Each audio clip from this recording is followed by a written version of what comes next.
Chapter 3 The Tablet. The first sun had set, followed by the second with the smaller, dimmer third still hanging in the darkening purple sky.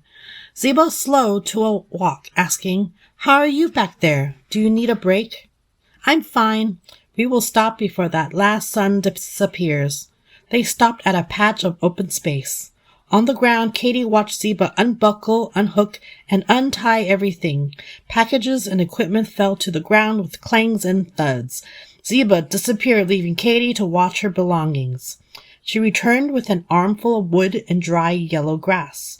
After setting them on the ground, Ziba lay down on her forelegs. With a set of stones and a piece of metal pulled out of a pouch, she attempted to light a fire by striking the two together. Sparks flew off. Minutes passed, and nothing happened. "The grass is not dry enough," said Ziba. Katie rummaged through her backpack and pulled out a half-used matchbook from some old Chinese restaurant back home. After 2 strikes, the match lit up, and she lowered it to set the grass aflame. "Interesting. Let me see that," said Ziba, while gently placing a piece of wood on the fire.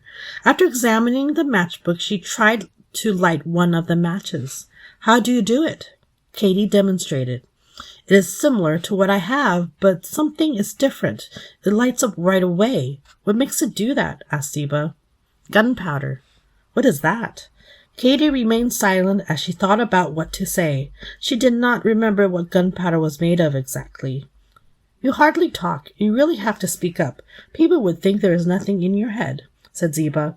Katie mustered up the courage to say, "I don't know." Ziba sniffed the match tips to get a sense of what it might be made of. "May I take some? My herd has magicians who would be able to figure this out." "Okay," replied Katie, who was surprised Ziba did not make a big deal out of not knowing more. For Katie, silence was preferable to answering wrong because she was always feeling punished for it. In school, she was teased by her classmates for getting things wrong. Red marks on writing papers and tests by teachers made her think she was not smart, and her parents would bring up past mistakes whenever she made new ones. She did not want to look dumb to others, which was impossible to do. Silence was all she had to offer. "Can I see what you are selling?" Gladly, the centaur unwrapped a bundle and revealed the weapons she carried. Katie was allowed to touch and handle some of the heavy swords, knives, arrows, arrowheads, and bows, twice Katie's height. The intricate decorative details on the weapons, sparkling in the warm orange light of the fire, was a lovely sight for Katie, for she was fond of art of any kind. So she took out her computer tablet to take pictures. "What is that?" asked Ziba. "This is my tablet. I'm taking pictures," replied Katie as she focused the camera and took a photo of the pretty pile of handcrafted weapons lit by the fire and showed it to Ziba. "That is extraordinary. Our finest painters could never make a picture this real and so fast. How does it work? What else does it do? Can I see it?" Katie switched out of the camera app and handed the tablet to Ziba. She tapped other colorful square app buttons and explained, "This is for drawing, that is for playing music, that is for math. Oh, and here is an encyclopedia. You hold amazing magic. You know so many things. No wonder you keep so quiet." "I need your help.